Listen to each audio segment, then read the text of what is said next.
Hey, it's Dr. Sheri. So there's two things in life that are unavoidable and that are going to happen. They are death and change. Sometimes people throw the third in there of taxes, but quite frankly, I know people that don't pay taxes because they don't make enough money to pay taxes. I also know people that are savvy enough to understand the tax code so that they maximize their deductions and all these things so they don't actually pay taxes. So you know what? I think tax is a little bit arguable, so I'm going to put that aside, which is why I'm just saying two things: death and change. I'm not going to talk about death today. I am going to talk about change. Change is hard for a lot of people. And the reason it's hard is because there is an unknown on the other side of change. We don't know what's going to happen. Could it be a good thing? Could it be a bad thing?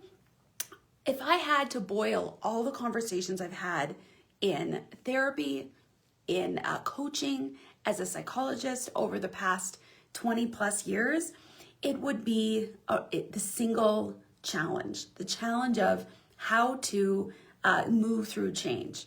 And a lot of times what I will be sitting with somebody and I'll hear their story and something amazing will have happened and they will be so excited about that. And at the same time, they tamp down their excitement because they will say this: I'm waiting for the other shoe to drop. I'm waiting for this catastrophe to happen. So even when something positive is happening, something amazing that we could celebrate and enjoy, part of our brain and emotions are tied into the fear that it's going to change. So we won't even allow ourselves to fully enjoy the moment that we're in. So the antidote for the fear that comes around the inevitable change that happens in our lives is courage. It's as simple and as challenging as that. Now, if we don't act with courage in our life, we're going to lose out on a lot of things. We're going to lose out on the upside of life, which is literally just kind of what I shared with you. There's an upside to life. There are moments and experiences and relationships and emotions that if we stay caught up in the fear of change and the fear of what could be, the fear of what if, we won't get the upside because we'll stay safe. It's kind of like investing. If you only invest in bonds, which if you're not familiar are super duper tiny interest rates, if you only invest in bonds, your wealth, your money is not going to grow very much.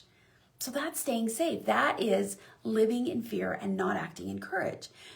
But if you're willing to step out of your comfort zone and invest in some things that maybe have a bigger risk, but they're also going to have a bigger upside, that's where some of these massive wealth building opportunities exist.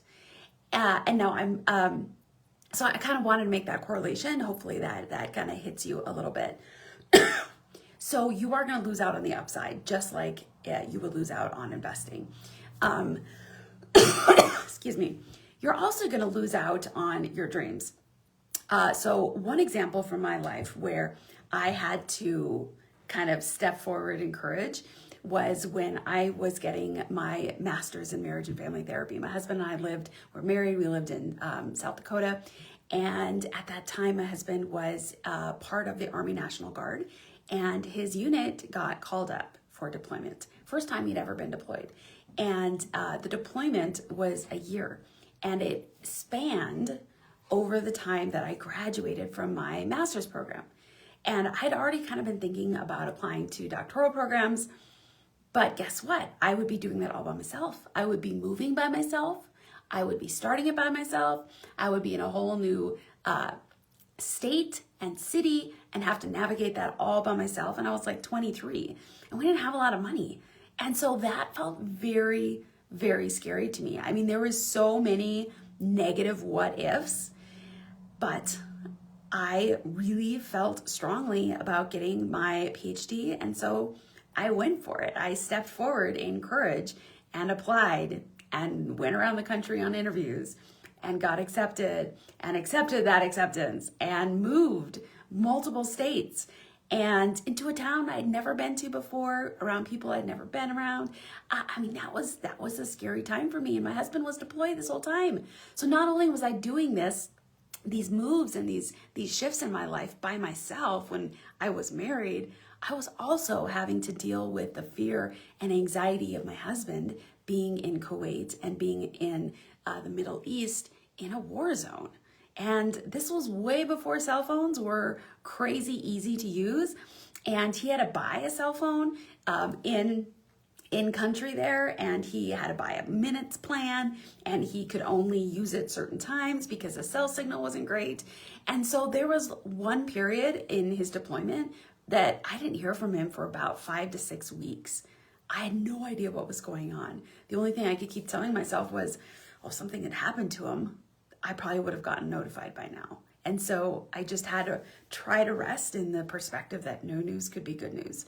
And fortunately, that was the case. No news was good news. But there was so much courage that was required of me. I was 23. That was a long time ago. And so if you don't act in courage, you would lose out on your dreams. If I didn't do that, I wouldn't even be here, like talking to you in this way. I wouldn't have had the experiences and the opportunity to serve so many people along the way. Without courage, you will lose out on love, true, deep, meaningful love, and meaningful relationships. And the reason is because the only way that you can truly feel loved and have this connection is when there is vulnerability present. When you put your guard down, put your fakeness facade, wanting everybody to only see the best in you, you have to put that down. And when you put that down, there's a what if that could happen, right? Like maybe they won't like me. Maybe I'm really unlovable. Like that's often the core fear in people's life is maybe I am unlovable. And so then we do all these things to try to keep people from seeing the deepest, darkest parts of us. But guess what? You won't have that deep, meaningful connection, whether it's friendships or a romantic relationship, unless you truly allow yourself to be seen. And that requires courage to be in that position of vulnerability. There is a gentleman that I'm working with right now, and he's struggling with this right now and trying to figure out how he can move forward in a relationship with his adult child, where he can be more vulnerable and he can move forward in courage and say things that are hard to say. But without doing that, he is removing any opportunity of having a really deep, meaningful connection with his adult child. Another thing you will lose out on without courage is your own confidence and your own appreciation and love for yourself. I know that when I am in a moment and I chicken out and I don't do the right thing, but the hard thing, I lose respect for myself.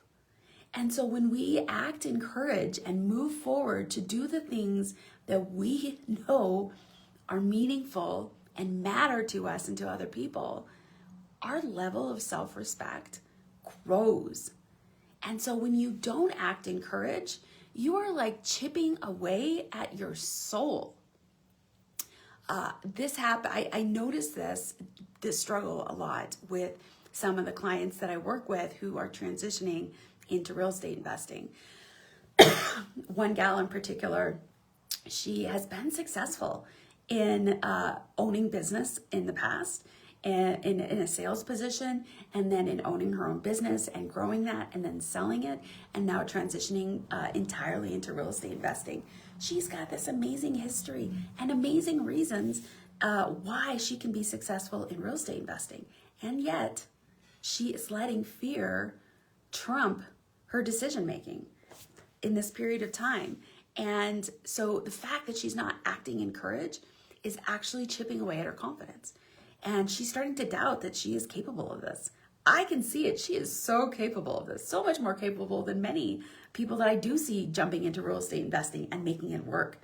And so she's got it. But because she's living in that fear and not moving forward in courage, it's destroying her capacity for what she can actually do. Now, fortunately, she is working through that, and I don't think she's going to stay stuck there.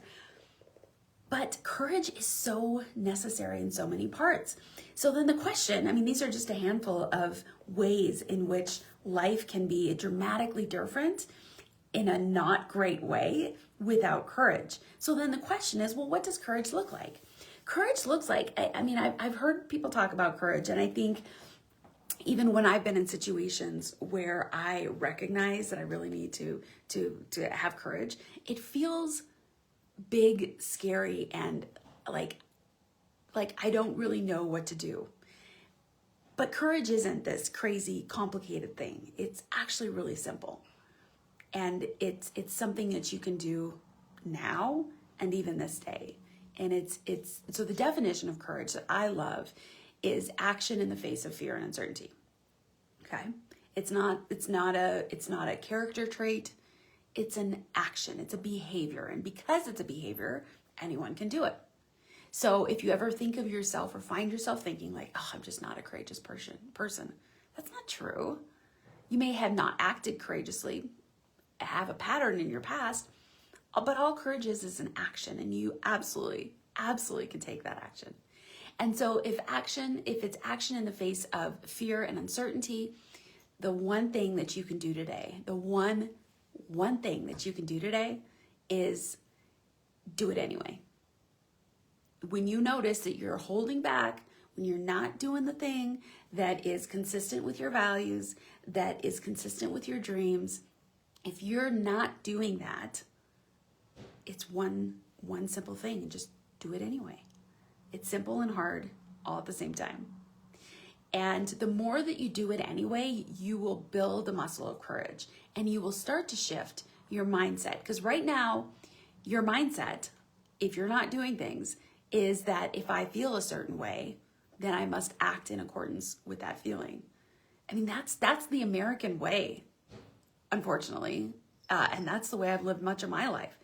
And as I've been realizing that my actions are so much tied to my emotions and how I feel, once I started to decouple that, lots of things can change for the positive.